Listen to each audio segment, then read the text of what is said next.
mais um convidado muito especial, que é o professor Marcos Vinícius de Andrade Ribeiro. Então, para nós iniciarmos, eu vou fazer uma pequena apresentação do professor Marcos, naquela mesma sistemática que vocês já estão acostumados. O professor Marcos vai fazer a sua palestra, a sua conversa conosco, né? Em seguida, a gente vai abrir para perguntas, comentários, e depois dessa etapa, a gente vai passar, então, para apresentar algumas atividades, propostas de atividades, né, relacionadas a essa temática que vai ser apresentado pelos bolsistas do projeto. Então, o professor Marcos Vinícius já está na tela, vocês estão vendo. Professor, seja muito bem-vindo. O professor Marcos Vinícius possui graduação em Geografia e em Pedagogia. Ele tem especialização em Geografia do Brasil e é mestre em Geografia pela Universidade Federal do Piauí.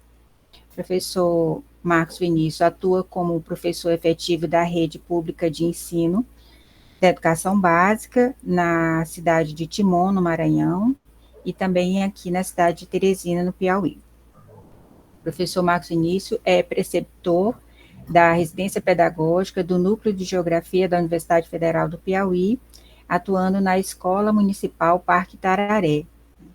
Então, nesse trabalho, ele tem sob a sua supervisão, 5 residentes, né, do curso de Geografia, e tem trabalhado também com os seguintes temas: educação em currículo, ensino de geografia, representações sociais e políticas públicas educacionais.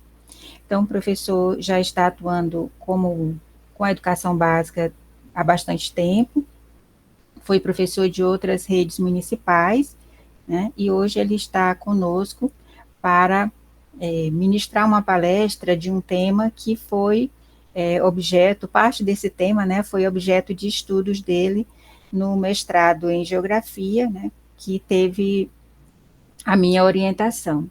Então, professor Marcos Vinícius, seja muito bem-vindo, obrigado por ter aceito o nosso convite, e pode ficar à vontade para fazer a sua apresentação. Obrigado, professora. Eu vou colocar aqui a apresentação e você me diga aí se apareceu, por favor. Tá certo.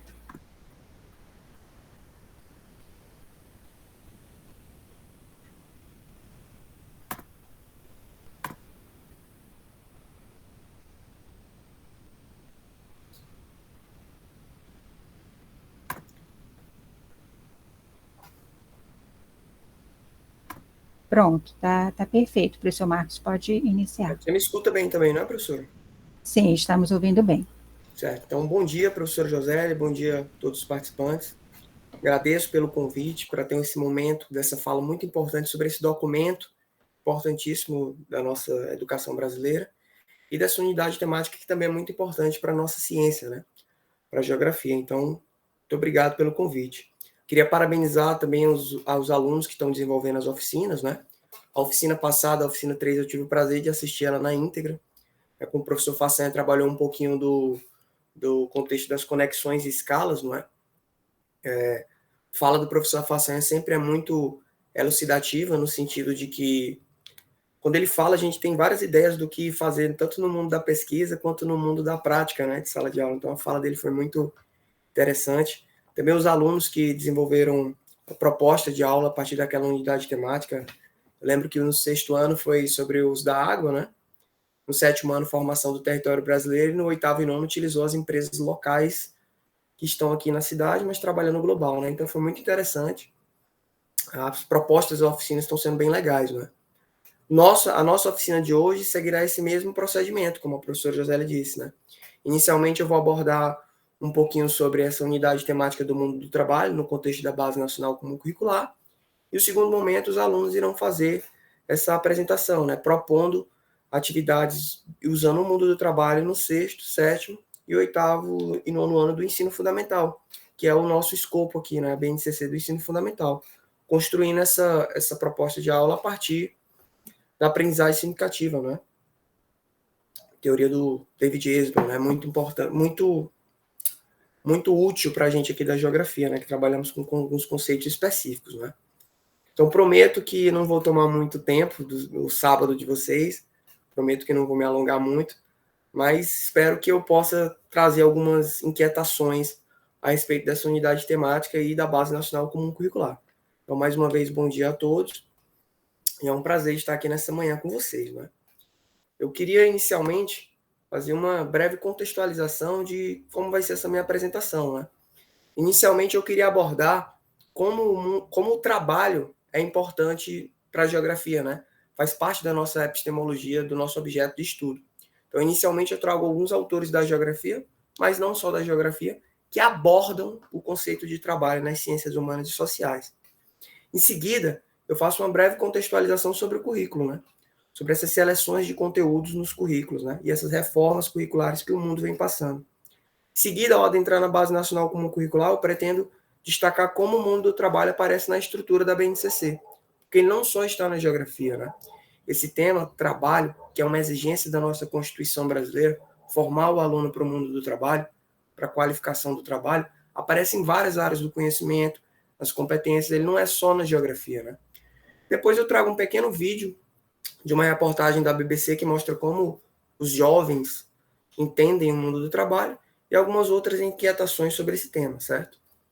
Inicialmente, eu queria começar a minha fala a partir da perspectiva do Milton Santos, né? No livro Natureza do Espaço, Tempo, Técnica, Razão e Emoção, o Milton Santos coloca o trabalho como um protagonista na construção do espaço geográfico. A gente tem que lembrar que na nossa virada epistemológica, quando a geografia abandona a perspectiva teorética quantitativa e assume uma perspectiva mais crítica, não é? Vários autores, não só o Milton Santos, entendem que o espaço geográfico socialmente construído é construído por meio do trabalho humano, não é? Milton Santos trabalhava com a perspectiva do materialismo histórico e dialético, né? Então ele vai colocar que o trabalho transforma as configurações das paisagens, né?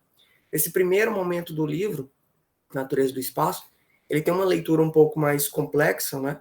Porque o Milton Santos ele vai conceituar o tempo e a técnica a partir de autores da filosofia. Mas se a gente fizer enxugar em uma leitura mais simples, a gente vai compreender que a técnica que o Milton Santos coloca, ela é o trabalho, ela é o conhecimento, né? Quando ele cunha aquela tradicional e importante conceito de espaço geográfico, né? Conjunto indissociável, contraditório, solidário de sistemas de objetos, sistemas de ação, isso aí é o trabalho construindo espaço. Os sistemas de ação são nossas relações sociais. Os sistemas de objetos são demandados pelos sistemas de ação. Quanto mais nossas relações sociais vão ficando mais complexas, mais vão demandando objetos técnicos mais complexos. Esses objetos técnicos são construídos pelo trabalho humano, né? Após ele abordar essa questão de segunda natureza, quando o ser humano transforma a primeira natureza, colocando essa segunda natureza e criando objetos técnicos, ele destaca o trabalho no centro dessa relação de construção do espaço, né? Eu coloquei aí que na obra há a incorporação do conceito de divisão do trabalho. Primeiramente, o autor apresenta as diferenças entre trabalho da natureza e trabalho humano sobre o espaço. Ambos, ao agirem sobre o território, o transformam e se recriam, tornando-se diferentes do que eram antes. Porém, a ação humana, e aí destacando o trabalho, essa ação humana, age sobre a natureza e acabou criando a segunda natureza composta por esses objetos técnicos. Em determinado momento, ele até coloca que no início da nossa evolução humana, os objetos que permeavam o espaço, eles eram naturais, né? Ele coloca exemplos disso, lanças, flechas, né? Quanto mais nossas relações sociais foram ficando complexas, né, o trabalho humano, e aí ele pode ser manual ou intelectual, vai criando objetos mais técnicos, que hoje são até cibernéticos, né? Já em 96, nessa edição da obra, ele coloca essa perspectiva, né? Então é um autor da geografia que coloca o trabalho, né, o trabalho humano, no centro das relações espaciais, que o espaço é o nosso objeto de estudo, né? Então quando ele encerra esse momento de discussão do espaço, ele vai colocar que o espaço é uma construção social, né, moldada pelo trabalho. E essa perspectiva é importantíssima para a guinada da geografia crítica, né, e o abandono daquela geografia pragmática, que o trabalho para a geografia pragmática era apenas um dado quantitativo. Não assumir um protagonismo na construção do espaço, na transformação das paisagens, né? Então, esse momento do livro é importante para a gente conceber o tanto que o trabalho ele é importantíssimo para o nosso objeto de estudo, e dentro dessa corrente de autores que surgiram ali na virada epistemológica da geografia, tratando essa perspectiva no materialismo histórico e dialético, o conceito de trabalho assume esse protagonismo, né? Ele não é deixado de lado. Um outro autor, também da geografia, que coloca o espaço o trabalho, como protagonista na produção do espaço, é o David Harvey. David Harvey é professor da Universidade de Harvard, e ele veio até no Brasil recentemente, em 2019, antes da pandemia. Ele tem várias obras onde ele destaca o trabalho humano, né, na perspectiva da geografia. Até no livro Condição Pós-Moderna, que eu trouxe aqui, essa capa, eu acho ela muito bonita, né, entrando num túnel, ele vai discutir o trabalho na pós-modernidade, né? E esse conceito que ele traz aqui na obra não é uma novidade. Se a gente lê esse conceito aqui, ó, a obra entende o trabalho como uma atividade que cria valor através da produção de mercadorias e serviços. Esse é um conceito bem marxista, né? Mais um autor da geografia que coloca isso no centro.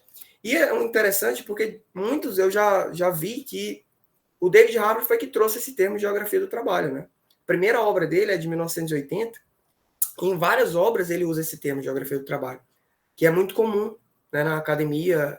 Existe até a disciplina em alguns cursos de geografia do trabalho. Muitos dizem que ele que trouxe esse tema, não é? Não, em várias obras dele, tanto no Enigma do Capital, naquele livro também que ele trata sobre o capitalismo e suas crises, né? Ele coloca que o capitalismo tem que vender uma crise, fazer uma reforma para continuar sobrevivendo. O outro livro dele é Neoliberalismo, Implicações e Consequências, própria Condição Moderna, né? Ele sempre aborda esse tema, ele traz esse termo, geografia do trabalho, né? Mais um autor que coloca o trabalho como o âmago da construção do espaço geográfico, né? Coloquei aqui que uma contribuição importante do Harvard, especialmente nessas obras, né, é a análise da geografia do trabalho. Ele explora a localização das indústrias, empresas e emprego é influenciado pelo capitalismo, afetando as oportunidades de emprego e as condições de trabalho em diferentes lugares, né? Outro autor também que coloca o trabalho como essencial na construção do espaço é o Lefebvre. E, na verdade, cronologicamente, essa obra aqui tinha que vir primeiro, né? Antes da do Milton Santos. O Lefebvre concorda com o Milton Santos, na verdade, Milton Santos concorda com o Lefebvre, que o espaço é socialmente construído por meio do trabalho. Entretanto, nessa obra, a produção do espaço, ela é clássica, né? A gente sempre lê ela na graduação. O Lefebvre já vai trabalhar uma perspectiva de acesso, né, à cidade, aos espaços, né?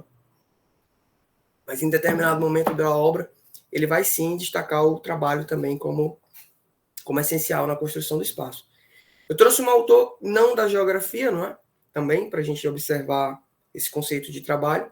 É um sociólogo, Zygmunt Bauman, polonês, mas ele é aquele tipo de autor transdisciplinar. Quando ele tem uma fala, ele não fala para uma ciência só, ele fala para várias áreas do conhecimento, né? Assim como Milton Santos também, assim como Harvey.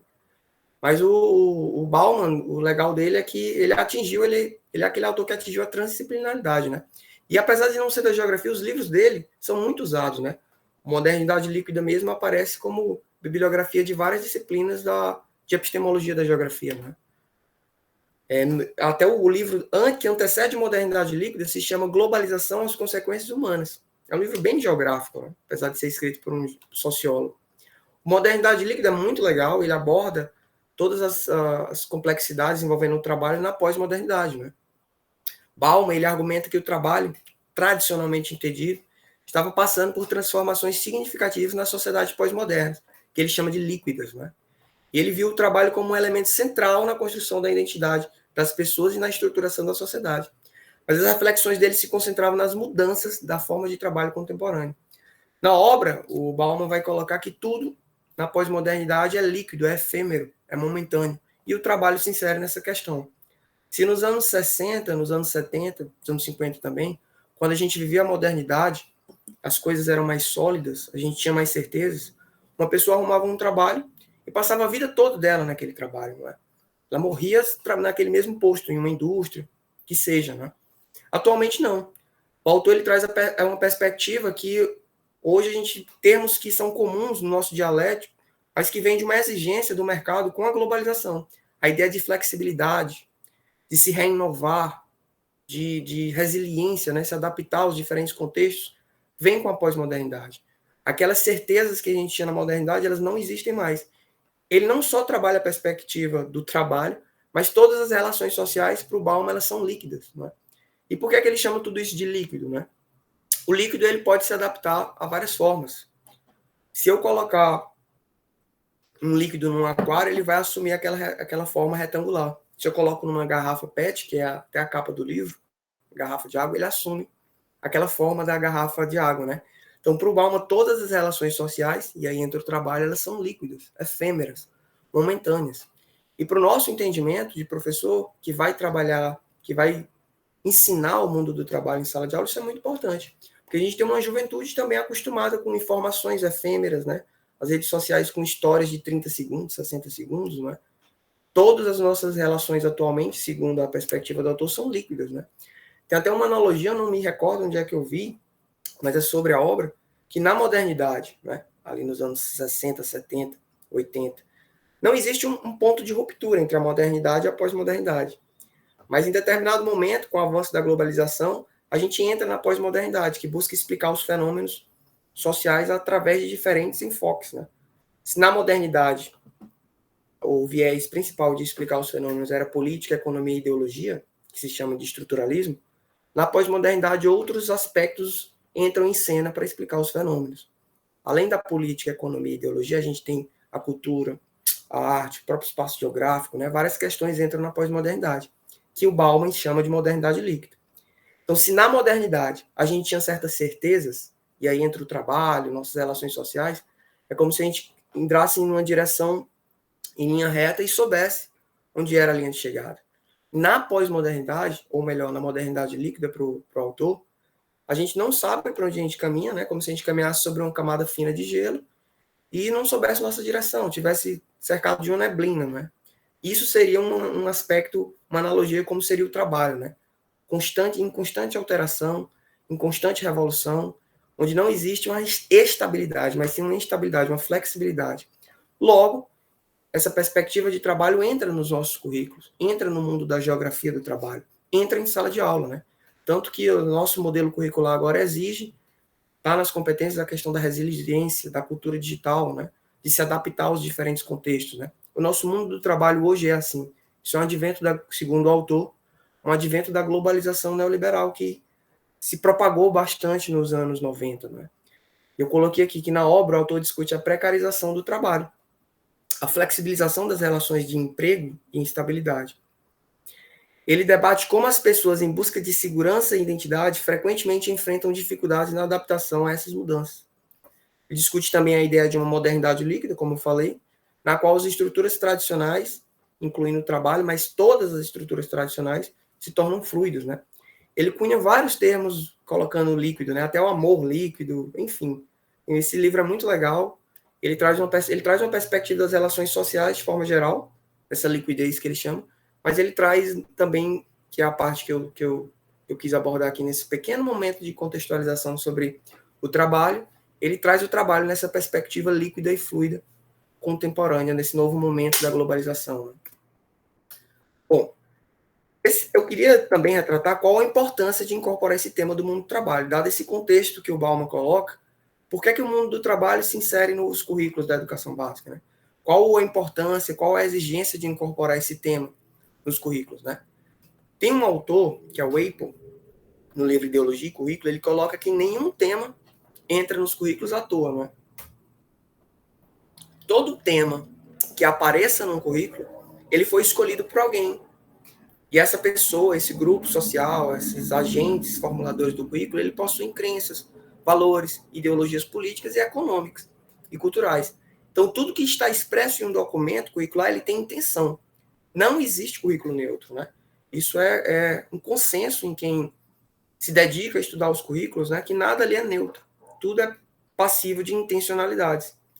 Então, ora, o mundo do trabalho, por estar ali nos nossos documentos, por ser uma exigência da nossa Constituição Federal, qualificar o aluno para o mundo de trabalho, possui intenções, crenças e valores por quem decidiu colocar esses temas no currículo.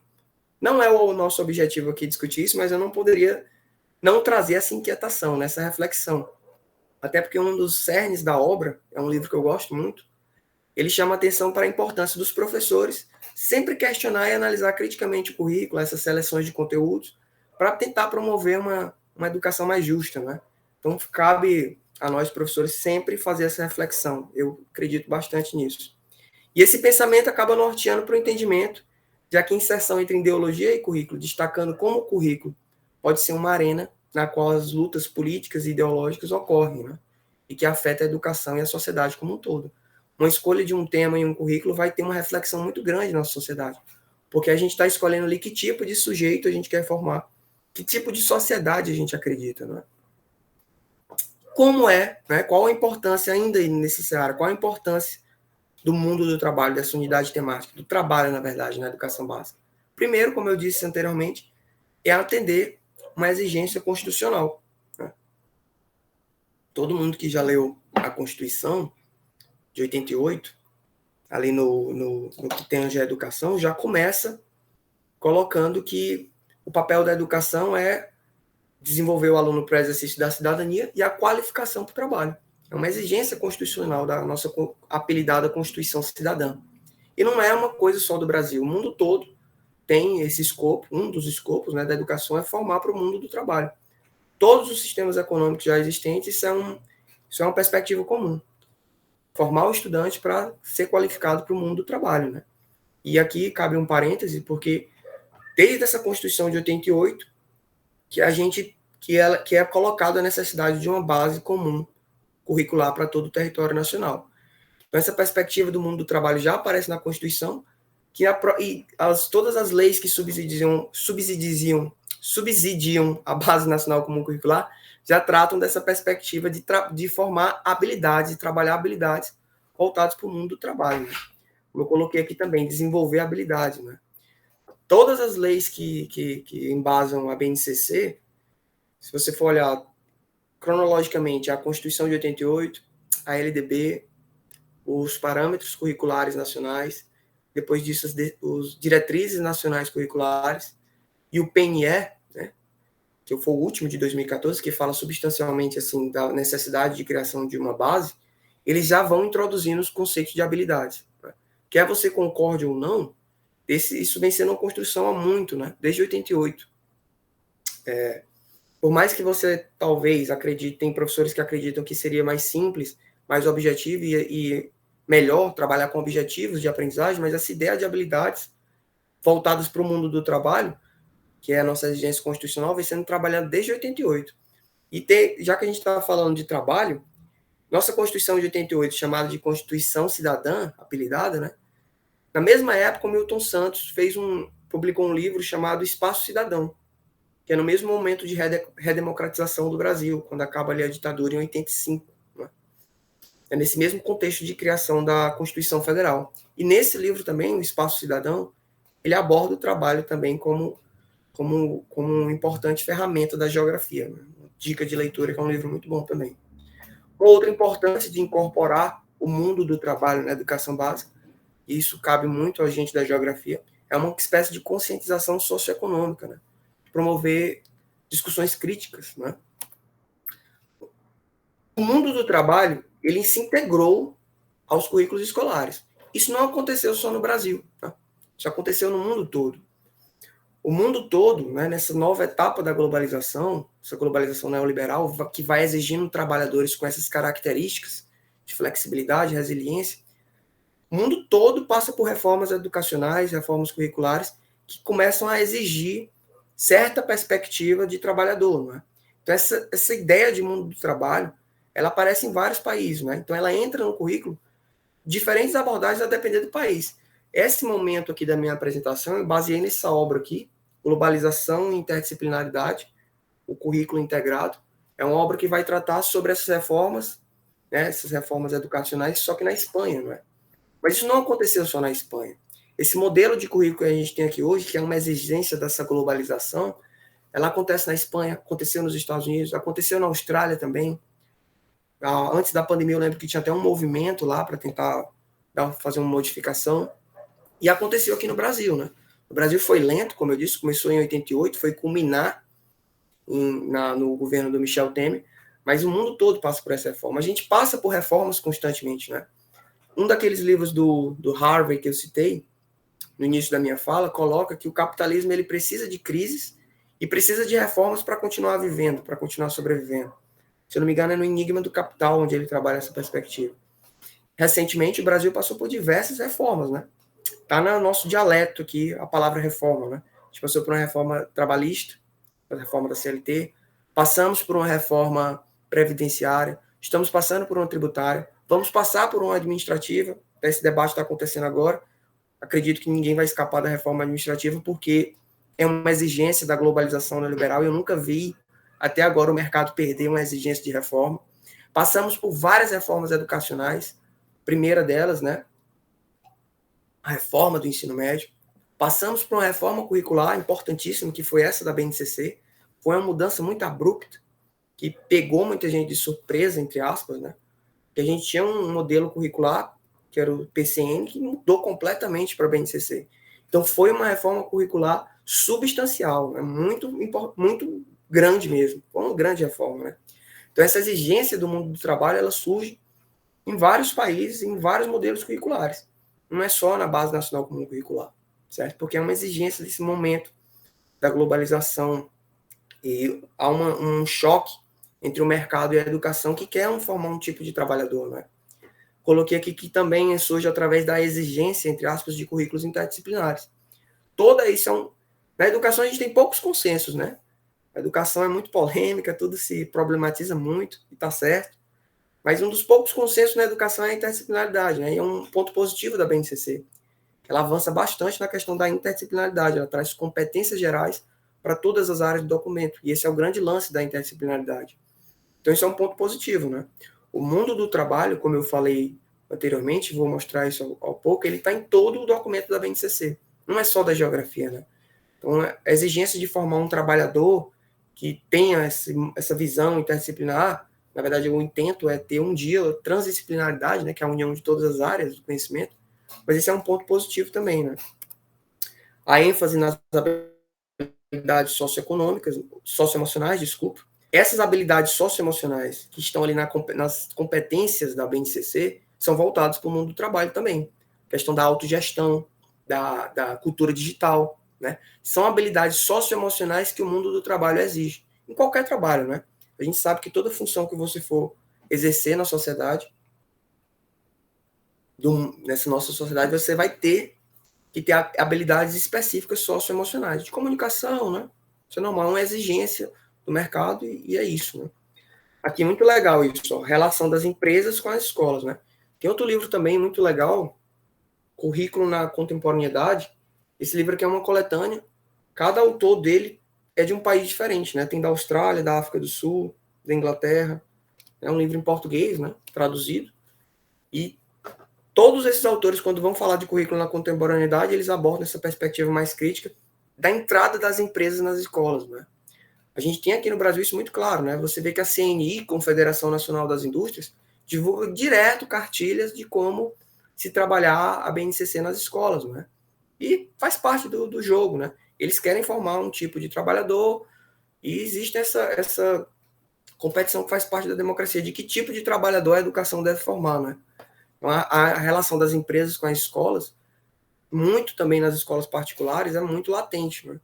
E exige essa perspectiva do mundo do trabalho, toda a dicotomia, toda a discussão envolvendo isso nos nossos currículos, né? E eu coloquei aqui também que aqui é importante para a gente, né, quanto professores de geografia, porque o trabalho, né, o trabalho tá intrinsecamente ligado com o nosso objeto de estudo, que é o espaço geográfico, para vários autores, né? Não só aqueles que eu trouxe no início da minha fala, Milton Santos, Harvey, Lefebvre, mas dezenas e centenas de autores, principalmente da geografia crítica em diante, para esse novo momento da geografia, colocam o trabalho como essencial na construção do espaço geográfico, né? O que antes era visto apenas como um dado estatístico ali naquelas nossa geografia teorética quantitativa, né? Então, o trabalho assume esse protagonismo, essa perspectiva contemporânea aqui da geografia, né? Agora, que eu quero entrar de fato na Base Nacional Comum Curricular e dialogar um pouco sobre como o mundo do trabalho aparece nesse documento. Eu queria fazer só um breve panorama. Eu vi que a professora Mugiani, na segunda oficina, né, já conversou um pouco sobre isso, é que a Base Nacional Comum Curricular ela é um documento que vem pensado desde 88, como eu disse. Ela não é um documento unânime, como a professora colocou. Tem professores que não gostam, tem professores que amam, mas ela é uma realidade, né? A gente tem que trabalhar com ela. Não existe nenhum diálogo momentâneo de fazer algum aperfeiçoamento nela, de fazer uma troca, não existe essa conversa, esse diálogo. Então, ele é um documento que, pelo que eu vejo, pelo que eu pesquiso, ele vai continuar durante muito tempo em vigência, né? Então, cabe nós, professores de formação, que eu acredito que a maioria presente aqui são professores de formação e professores da educação básica, cabe a gente, né, tentar melhorar na nossa prática, tentar nos aperfeiçoar com oficinas, com cursos de extensão, as propostas da BNCC, não é? E outra coisa que eu queria destacar também é que nenhuma oficina, nenhum curso de extensão supera o fato de você ler o documento, né? Porque tem professores que nunca leram. Meu trabalho, eu conheço professores que nunca leram o documento, né? Então, nenhum curso vai superar você ler o documento. Você tem que ler ele. É um documento muito grande, são só 600 páginas, mas não precisa ler as 600 páginas, mas é obrigado ler, é uma obrigação, faz parte da nossa função ler pelo menos a parte geral e a parte da geografia. Isso não tem como fugir, não é? Então, nesse momento aqui, eu queria trazer como o mundo do trabalho aparece na BNCC, não é? Primeiro momento, ele vai aparecer nas competências gerais. A gente sabe que a estrutura do documento traz competências gerais que são desenvolvidas ao longo da educação básica. Você não vai lecionar ali uma aula, um mês de aula, um semestre de aula e desenvolver uma competência. Não, essas competências são desenvolvidas ao longo do processo educacional, por meio das habilidades, né? As habilidades estão ligadas às unidades temáticas, né? Na leitura do documento, a gente compreende essa estrutura, que a início, a priori, primeira vez que você vai ter esse contato, você pode achar complexo, mas não é. Depois que você lê a segunda vez, já fica mais fácil, né? Então, nas competências gerais, o mundo do trabalho já aparece, né? A gente já consegue observar ele nas competências gerais. Por exemplo, essa primeira competência geral aqui, que ela está ligada ao conhecimento, a gente consegue enxergar o mundo do trabalho, valorizar e utilizar os conhecimentos historicamente construídos sobre o mundo físico, social e cultural para intervir na sociedade. Olha só isso aqui, intervir na sociedade. Para a gente da geografia, quando o ser humano intervém na sociedade, se a gente trabalha na perspectiva miltoniana, ele vai intervir por meio do trabalho. Ele vai fazer o quê? Construir o espaço geográfico, né? Todas essas unidades temáticas a gente consegue, todas essas competências a gente consegue ligar ao mundo do trabalho. Mas algumas estão intrinsecamente ligadas ao mundo do trabalho. Por exemplo, comunicação, né? A competência, o ato de se comunicar é uma exigência do mundo do trabalho contemporâneo. Não preciso nem dizer cultura digital, né? Cada vez mais o mundo fica mais digital e assim o trabalho, né? Já se discute coisas que antes da pandemia mesmo nem se imaginava o mundo digital na questão do trabalho, né? Ninguém nem imaginava, na melhor das hipóteses, ou na pior das hipóteses, o que a gente tem hoje entre o digital e o trabalho, né? Antes ali da pandemia, quando isso aqui foi escrito, quando a base nacional foi escrita, né? Essa competência aqui está diretamente ligada, por exemplo, ao mundo do trabalho, à autogestão. Ó, entender o mundo do trabalho, inclusive ele está literalmente escrito aqui, na competência autogestão. Entender o mundo do trabalho e planejar seu projeto de vida e pessoal, né? Profissional e social, para fazer escolhas em relação ao futuro, com liberdade, autonomia e consciência crítica, né? Então, veja que a importância dessa unidade temática, não que as outras unidades temáticas não sejam importantes, é óbvio que são, mas essa unidade temática em específico, por ser uma exigência constitucional, digamos assim, a gente consegue ler ela, literalmente escrita, nas competências gerais, né? Que essas competências gerais, de novo, estão ligadas a todo o documento, né? A tudo que deve ser desenvolvido na educação básica. Outro momento que a gente consegue enxergar o mundo do trabalho fazendo a leitura do documento, né?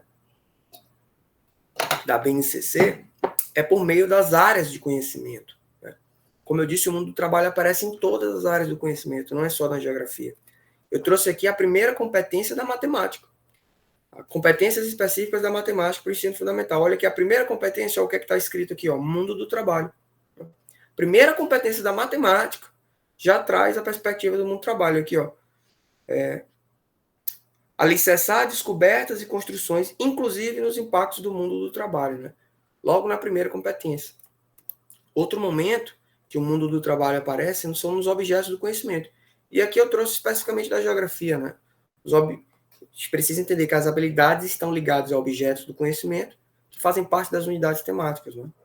Trouxe aqui alguns só para a gente visualizar, né? Que é a unidade temática, o mundo do trabalho, e aqui um objeto do conhecimento, né? Diferentes tipos de trabalho existentes no dia a dia, né? Dia a dia do aluno. Outra aqui, mundo do trabalho. Trabalho no campo e na sociedade. Interessante destacar também que isso não é uma novidade, né? Eu, quando aluno, na época que eu era aluno, estava pensando isso, qual era o currículo vigente? PCN, né? E eu lembro de na escola, fazer uma maquete do campo e da zona urbana, né? O que é que construiu aquele espaço? Trabalho, né? Então, isso não é um novo modelo curricular, mas isso não é colocar o mundo do trabalho, como eu disse, é uma exigência que vem da Constituição, não é da Base Nacional Comum Curricular. Outra unidade temática, aqui do 6º ano, do mundo do trabalho, é a transformação das paisagens naturais e antrópicas. Se a gente pegar na perspectiva miltoniana, é o trabalho, né? As habilidades, outro momento que o mundo do trabalho aparece expressamente, são nas habilidades, que é o de fato que o professor vai desenvolver na sala de aula, né? Eu trouxe aqui 3 habilidades da BNCC, né? Que estão ligadas à unidade temática do mundo do trabalho, mas tem uma questão interessante aqui. Quem lê o documento, quem está atento no debate, sabe que a Base Nacional Comum Curricular propõe 60% do conhecimento que o aluno do Brasil, em todo o Brasil, deve aprender. 60%, ou seja, uma coisa geral. 60% dos conhecimentos. O documento diz que os 40% local tem que vir do sistema de ensino do qual aquele aluno está submetido. Ou seja, no município ou no estado, né? No caso, aqui trazendo para a Prefeitura de Teresina, né? Assim que a BNCC foi aprovada, no ano seguinte, a Prefeitura de Teresina começou a formular o seu currículo, né? Eu trouxe aqui 2 habilidades do currículo de Teresina. A perspectiva do currículo de Teresina é trazer esses 40% local, ou seja, geografia local, a história local, porque se você ler a Base Nacional Comum Curricular, não vai ter nada sobre a história do Piauí ou de Teresina, não vai ter nada sobre a geografia do Piauí e Teresina, isso faz parte do currículo, né? Alguns municípios pequenos, né, não fizeram, e acho que talvez nem vão fazer seu currículo local, e estão usando só a Base Nacional Comum Curricular. Mas a prefeitura aqui foi o primeiro município a fazer, né, o nosso currículo. E é um documento que eu também me dediquei a fazer um estudo sobre ele. Ele tem várias falhas, ele é um documento que tem umas falhas até mesmo estruturais, mas ele também tem seus méritos, né? E o grande mérito que eu julgo é trazer, de fato, tentar trazer a geografia local, né? Aqui eu trouxe uma habilidade, essas 2 habilidades aqui abaixo são do currículo de Teresina, e elas tentam trazer o conhecimento da geografia local ligado ao mundo do trabalho, né? As outras unidades temáticas também aparece isso, sujeito seu lugar no mundo, né? Essa daqui, ó, reconhecer as diferentes formas de transformação da paisagem a partir da expansão urbana de Teresina, né? Essa habilidade aqui está ligada ao mundo do trabalho no currículo local. Essa aqui também, ó, conhecer a função de Teresina exerce no contexto da produção e consumo de mercadorias, bens e serviços, né? Ora, a produção de mercadorias, bens e serviços se dá por meio do trabalho, né? Essas 2 unidades temáticas aqui estão ligadas ao mundo do trabalho, né? É um mérito do nosso currículo, né? Uma outra reflexão que eu queria trazer é a importância do professor, né, na preparação dos alunos para o mundo do trabalho em constante evolução. A gente tem um currículo que é a BNCC completamente esvaziado, né? O antigo documento que norteava a educação, que era o PCN, cada item ali era exaustamente discutido por diferentes autores, assumia certas posições, né? Isso causava uma polêmica, porque tudo na educação vai causar polêmica, tá certo? Tem que debater mesmo. Mas a Base Nacional Comum Curricular veio ser totalmente esvaziada, né? Você pega ali quando vai falar de espaço na Base Nacional Curricular, se tiver 2 parágrafos é muito, né? Então é um esvaziamento, né? E isso nos coloca, nós professores, em um risco, né? Um risco de se tornar refém do livro didático, se tornar leigo, né? Então a gente precisa superar isso, né? E tentar trabalhar cada um dos aspectos da geografia de forma, né, a superar esse esvaziamento do documento, né? Como eu disse, esse documento está posto, ele não vai mudar, então a gente precisa participar de oficinas, cursos de extensão, para tentar discutir isso e, na nossa prática, melhorar a nossa perspectiva, né, enquanto professor de geografia. Eu acho importantíssimo para nós, professores de geografia, dado esse contexto, promover discussões críticas, né? O mundo do trabalho ele é complexo, ele é desigual nas relações de classe social, de gênero, de raça, né? E hoje em dia a gente tem muitas polêmicas, né, envolvendo a educação, tudo é muito polêmico. Mas a gente não pode se acovardar, né? A gente não pode ter uma crítica apática, se a crítica pela crítica, por exemplo, né? A gente precisa colocar mesmo em cena os principais problemas, né? Discutir o documento, discutir o que está ali no livro, superar o esvaziamento tanto do livro quanto do documento, né? Até coloquei aqui essa imagem, mostra um pouco da desigualdade do mercado de trabalho, das relações, né? Importante também o professor trazer dados estatísticos, né? Para além ali do livro. Quando o livro vai falar, por exemplo, de desemprego, ele vai trazer duas coisas: desemprego conjuntural e estrutural. E aí? A gente precisa trazer também mais dados estatísticos, e dados que vão na ferida das desigualdades do mundo do trabalho, das complexidades dessa construção do espaço por meio do mundo do trabalho, né? Explorar os casos locais, isso é importantíssimo, né? Porque se a Base Nacional Comum Curricular ela traz 60% geral, as avaliações vão vir em cima do geral, ela não vai vir em cima do específico, que é o caso do Enem, que é o caso das avaliações externas, que o município aqui passa. Se ela traz o 60% geral, o livro vai vir no 60% geral. Você acha que o livro vai trazer alguma coisa local? Claro que não, né? Então, cabe ao professor fazer os estudos locais. Eu trouxe até aqui uma foto da greve municipal, né, dos professores, aqui meu sindicato, né? Infelizmente, a gente perdeu essa greve. Mas uma greve como essa aqui, ela muda totalmente o ordenamento territorial do trabalho na cidade. Professores, quando entram em greve, né, aqueles pais, por exemplo, precisam deixar o aluno na escola para ir trabalhar. Então, todo o ordenamento territorial da cidade muda. Quando os trabalhadores do ônibus, né, do transporte público, entram em greve, né? Então, os estudos locais são importantes, mas não só isso, né? Eu lembro muito bem, por exemplo, quando a Suzano, empresa de celulose, né, de produção de papel, queria se instalar aqui no Piauí, teve todo um debate que ela ia gerar tantos empregos, mas ia ter tal impacto ambiental, né? Porque ia fazer a plantação dos eucaliptos e ter um impacto ambiental nisso e tal, né? Então, olha só, eram indústrias tentando se instalar aqui no Piauí e ia impactar diretamente o mundo do trabalho. Ela acabou não se instalando aqui no Piauí e acabou, pela guerra das indústrias, né, a guerra fiscal, acabou indo para outro estado. Mas eu lembro que na época eu era aluno da educação básica e meu professor contextualizou isso, eu lembro muito bem, né? Ele fez um trabalho sobre isso, sobre a questão da instalação da Suzano aqui no Piauí, né? Então, os estudos locais, nessa perspectiva do mundo do trabalho, é muito importante, né? Pensar o avanço tecnológico, né? Como eu disse, né, o livro, quando vai tratar ali da tecnologia, na educação básica, ele traz ali o desemprego estrutural, né? A máquina substituindo o homem no campo, de forma muito resumida, né? Mas, por exemplo, o nosso livro agora, do Programa Nacional do Livro Didático, ele foi escrito, ele começa de 2019, né, em diante.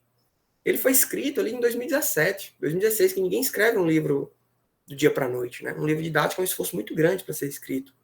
São várias pessoas que passam por aquela construção do livro, né?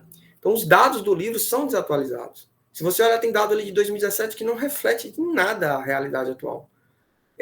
Não, na questão do mundo do trabalho, da tecnologia. Hoje, quem é que imaginava o surgimento dessas inteligências artificiais? Quem é que imaginava que a internet 5G, por exemplo, em alguns países já substitui o Uber? Que o Uber é recente, né? Porque ela não tem a latência, alguns programas de aplicativo agora, no norte da Europa, por exemplo, nem os motores de aplicativo mais têm, né? Então, pensar esse avanço tecnológico em constante evolução é muito importante, porque se a gente fosse amparar num documento como a base, esvaziado, escrito, por mais que ele seja recente, não tem nada sobre isso, na verdade, né? Tecnologia, sim, substancialmente, né? E se basear no livro didático, a gente tem que pensar mesmo o dia a dia, o contemporâneo, né?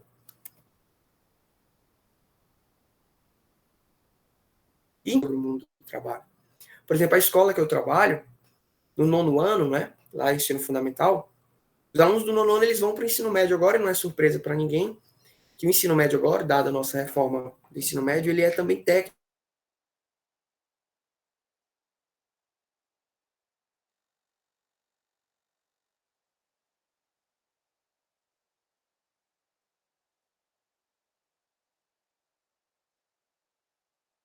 Estudar, por estar ali no livro, por falar sobre o trabalho, sobre crise de desemprego na Europa, sobre o desemprego estrutural, conjuntural, os alunos perguntam muito sobre isso. E eles são muito aflitos nas perguntas dele. Por exemplo, professor, se eu escolher esse curso aqui, eu vou ter que passar o resto da minha vida, não sei o quê, trabalhando com isso. Um aluno de 14 anos falando em resto de vida, né? Menino que começou nem a vida ainda, né? Então, existe essa necessidade da gente entender esse momento atual do trabalho para fazer mesmo esse apoio individual, algo que está além da Base Nacional Comum Curricular, além do livro. E é interessante que eu trouxe aqui um pequeno vídeo de uma reportagem da BBC que acho que todo mundo tem familiaridade. Deixa eu dar uma pausa aqui. O que você quer ser? Todo mundo tem familiaridade com as avaliações externas, não é? Por exemplo, no ensino fundamental, os alunos do 5º e do 9º fazem o SAEB, que vai dar um índice de proficiência de português e matemática no Brasil, não é? Esse índice vai de 0 a 10. Tem toda uma complexidade que envolve isso, acho que todo mundo tem familiaridade aqui. No ensino médio, os alunos fazem também o PISA, né, que são os alunos do 3º ano. O PISA já é mundial, ele acontece, na verdade, em todos os países da OCDE e os países que querem ingressar na OCDE, que é o caso do Brasil. No último PISA, além da prova ali, para medir a proficiência do português, matemática e ciências no PISA, foi colocada uma pesquisa para os jovens sobre como eles viam o mundo do trabalho, o que é que eles imaginavam sobre o mundo do trabalho, que profissões eles queriam seguir, que é muito interessante, né? Porque quem é aqui no mundo da pesquisa que ia ter acesso a todos os jovens aí da OCDE, né? Essa pesquisa é muito interessante. Infelizmente não tem os dados isolados do Brasil, mas tem os dados como um todo de como o jovem enxerga o trabalho. E aí a BBC fez essa reportagem, é bem curtinha, acho que são 5 minutos só, sobre o resultado dessa pesquisa, né? De como os jovens enxergam o mundo do trabalho. E essa reportagem sobre a visão desse jovem traz várias reflexões, né? Eu mesmo vi coisas aí que eu nem imaginava, né, sobre esse mundo tecnológico do trabalho. Tem algumas coisas aí que aparecem no mundo que eu acho que se a gente isolasse o dado do Brasil não iam aparecer. Esse vídeo traz muitas reflexões sobre essa ideia de fazer um apoio individualizado, né, de entender o mundo do trabalho para fazer uma orientação para o aluno, quer seja ali desse aluno do fundamental que está indo para um curso técnico, quer seja o aluno do ensino médio que faz um PISA desse no 3º ano. Então vou colocar aqui o vídeo para a gente entender um pouquinho dessas reflexões, né? O vídeo é bem curtinho. Quando crescer. Quem nunca ouviu essa pergunta? E ela não preocupa só crianças, pais, mães, mas também estudiosos que estão pensando no futuro do trabalho e, consequentemente, da educação. Uma versão dessa pergunta, qual emprego você espera estar aos 30 anos, foi feita em 2018 para 600 mil adolescentes de 15 anos, em 79 países ou territórios, inclusive aqui no Brasil, pela OCDE. A conclusão principal é preocupante, segundo o relatório. É que parte considerável dos jovens está limitando suas aspirações profissionais a poucas carreiras. E pior, sonhando com empregos que podem não existir no futuro. Eu sou Paula Damidoeta, repórter da BBC News Brasil em São Paulo, e neste vídeo eu vou mergulhar no futuro do trabalho e no que os jovens querem ser quando crescerem. Essa pergunta foi feita durante a edição mais recente do Exame de Educação PISA, que mede habilidades de leitura, ciências e matemática no mundo inteiro.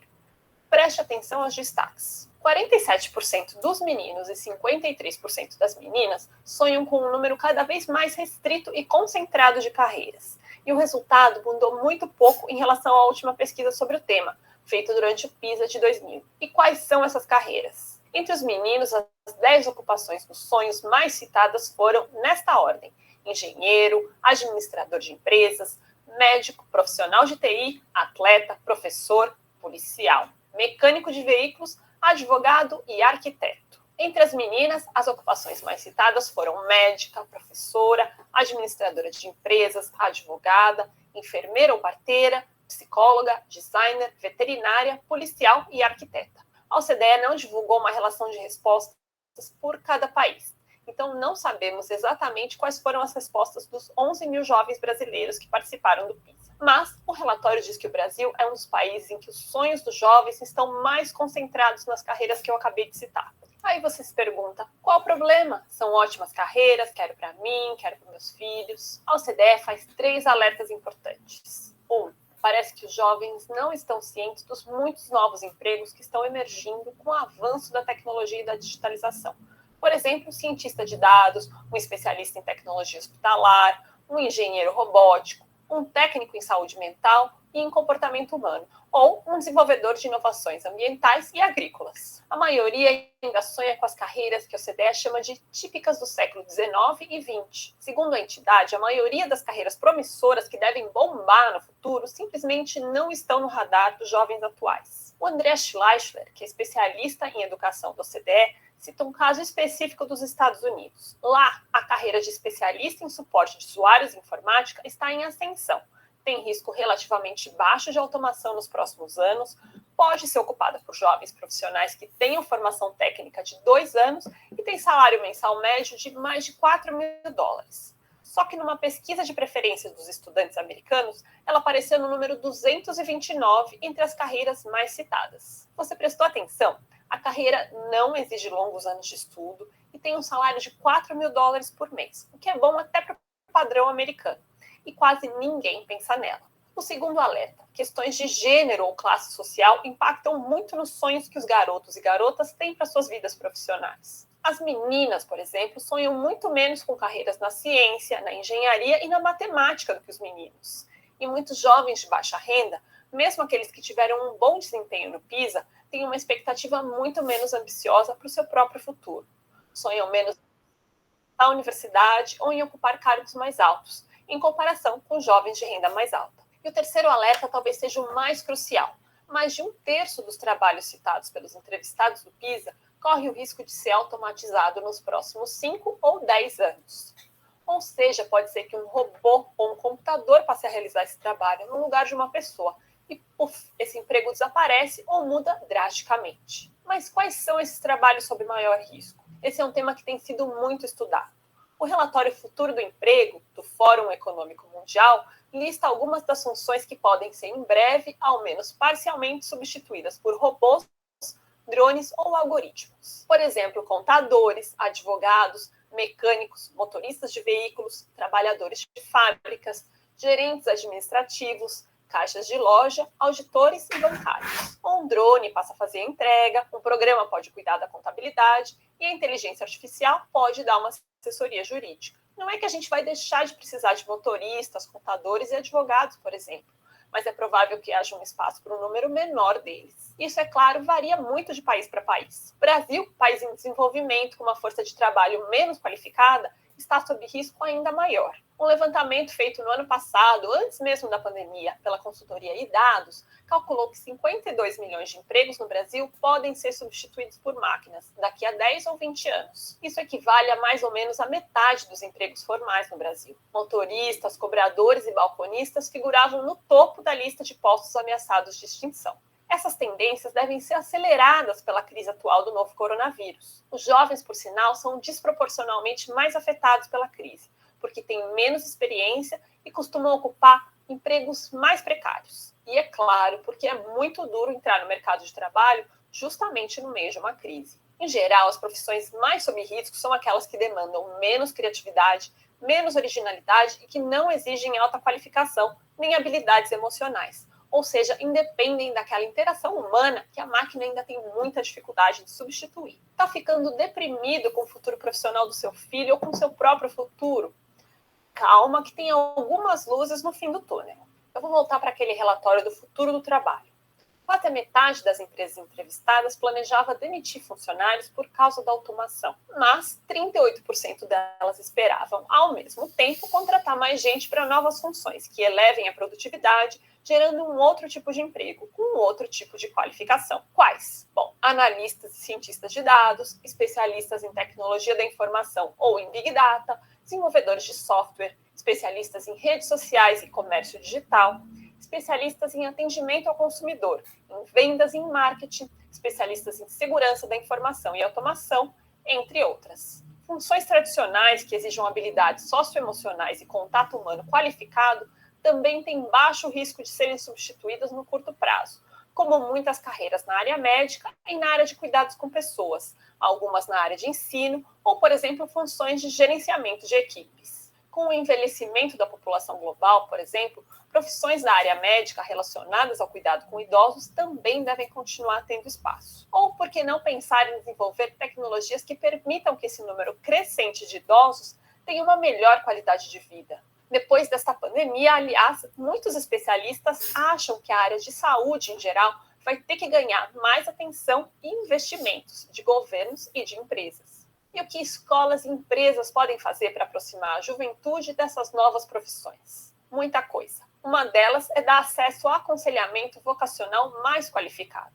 Ele deve estar antenado às mudanças no mundo profissional. Deve também resistir aos estereótipos de classe ou de gênero. O André Schleicher, da OCDE, destaca que muitos estudantes muitas vezes só conhecem a realidade profissional dos seus pais ou de pessoas próximas. Como que eles vão sonhar em ser programadores de informática, por exemplo, se não têm ideia de como é que é esse trabalho?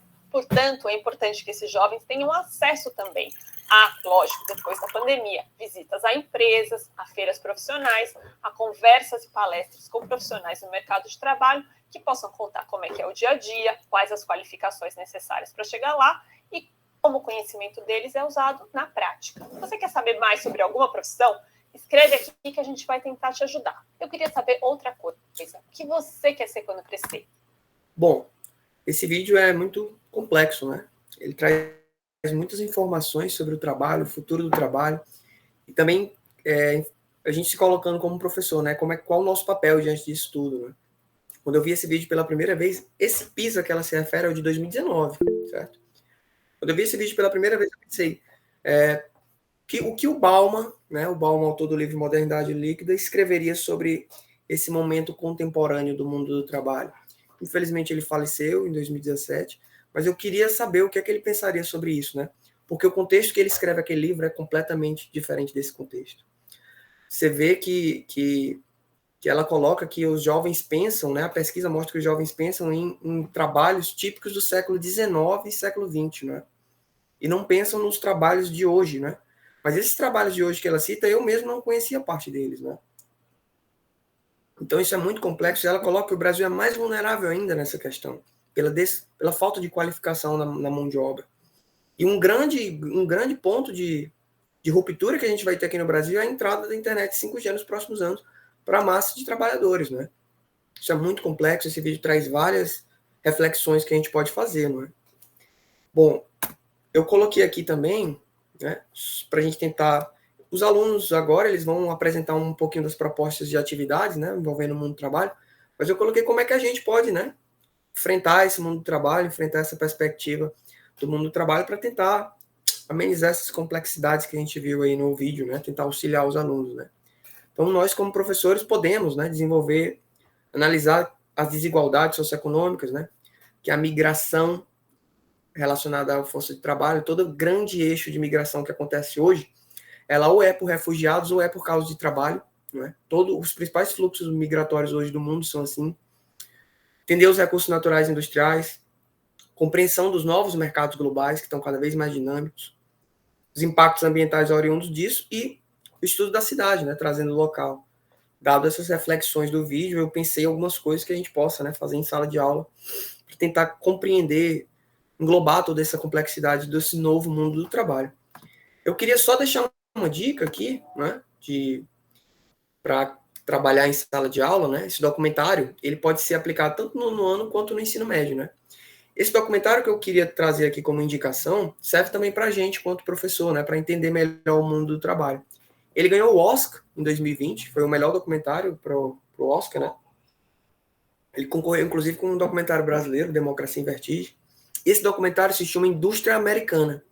Nesse documentário a gente vê literalmente o choque do mundo do trabalho asiático e o mundo do trabalho norte-americano. Esse documentário é muito bom mesmo, né? Ele trata de uma indústria chinesa comprando nada mais do que uma indústria americana, mas não é qualquer indústria americana. É a indústria de vidros da General Motors, né? Que é a Chevrolet, indústria emblemática da norte-americana na clássica indústria americana dos anos 70 e 80, né? E ela foi vendida para quem? Para um grupo de chineses, né? E o que é que acontece ao longo desse documentário? Os chineses vão até os Estados Unidos, né, os gerentes e tal, para administrar aquela fábrica. E aí que acontece o embate entre o mundo do trabalho, a visão do mundo do trabalho chinês com a visão do mundo do trabalho norte-americano. A visão do mundo do trabalho norte-americano é muito parecida com a nossa aqui brasileira. Nas horas de trabalho, na nossa ideia de final de semana, nas horas de almoço, 1, 2 horas de almoço. Então, o nosso mundo do trabalho é muito semelhante ao norte-americano. Já o dos chineses é completamente diferente. O domingo, para eles, é um dia de trabalho, por exemplo. Né? A gente vê isso no documentário. O horário de almoço, eles sentam, engolem e já voltam a trabalhar. O choque aqui são os chineses chamando o pessoal da General Motors de preguiçoso, né? De que só querem vida mole. Então, esse documentário ele não ganhou o Oscar à toa. E ele é um documentário sobre o mundo do trabalho. Né? Tem a presença, um senador democrata tenta levar um sindicato para essa indústria, e os chineses dizem que se tiver o sindicato, eles vão vender e demitir todo mundo. É o mundo do trabalho em si, a gente consegue ver. Dá para apresentar esse documentário no nono ano e também no ensino médio, né? E a gente mesmo, né? Se você tiver aí o seu entretenimento do sábado e do domingo, é um documentário muito bom. O trailer aqui dele é só 2 minutinhos, só pra gente ver. No trailer dá pra gente compreender como o mundo do trabalho aparece nesse documentário. We stand here today with a plant that's closing, but I'm extremely proud of the people that work in this plant here. For a year and a half, I didn't have anything. We lost our home, we lost a vehicle. I have struggled to get back to middle class again. This is a historic project that is going to help grow this community, give people jobs, and give a future to your kids and my kids. Where you sit today used to be a General Motors plant, and now there are over 1,000 employees working here. Is this a union shop? It is our desire to not be. 他大玻璃他不在，他什么谢谢什么谢谢。我看看好啊。对对，听到，不听对。We hope someday to get this good. 他动作不要慢，一直教，一直教。美国不能效率低，产出低，不能管的。 There have been 11 complaints filed. Some workers claim unsafe working conditions and unfair treatment. Doing the same thing over and over again, that wears on your body and your soul. 压力是很大，确实是说白了话，弄得呢，在这个地方。They told me that they had to be here 2 years, away from their family, no extra pay. I've ate at their house, they've ate at my home. We've just bonded. I'm a riser. 很佩服美国呢，还能3点半好，不用像我们想象那样子去为了生活失去很多东西。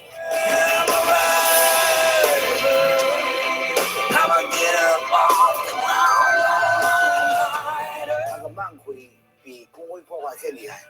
Now the whole world is watching. Nothing in America has changed in terms of working people working hard. What changed in America was rich people deciding they wanted to rewrite the rules to take advantage of people.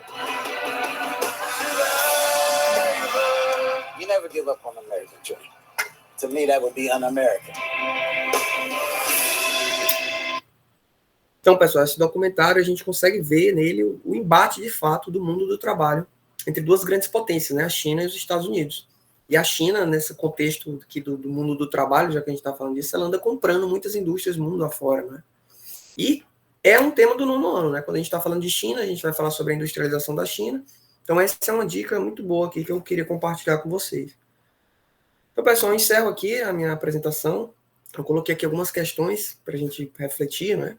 Se atualmente, né, a geografia aborda o trabalho de maneira crítica ou apática, né? A gente tem que fazer essa nossa reflexão com se a gente está fazendo isso, né? Coloquei também uma perspectiva sobre o livro didático, né? O primeiro livro didático a ter a Base Nacional Comum Curricular foi concomitante. O Programa Nacional do Livro Didático veio concomitante à BNCC, né? Nessa nova versão do Programa Nacional do Livro Didático, que está sendo foi eleito agora, sim, já consegue observar essas unidades temáticas de forma diferente, né? Do que elas eram abordadas no antigo livro, né?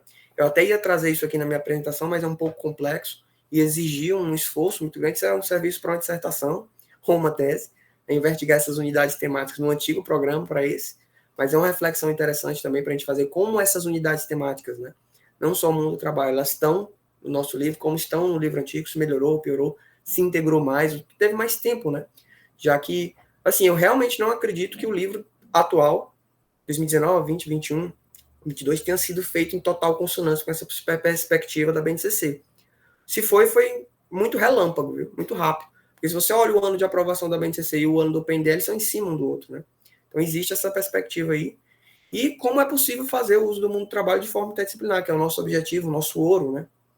Então, um dos nossos objetivos é integrar todas as ciências, né, na perspectiva de um eixo, de uma unidade temática, né? Como é que eu poderia trabalhar isso com a matemática, com a geografia? São propostas também para a gente refletir sobre a educação básica, né? Agradeço todo mundo pela paciência, por estar aí presente, e qualquer dúvida, qualquer questionamento, eu estou à disposição.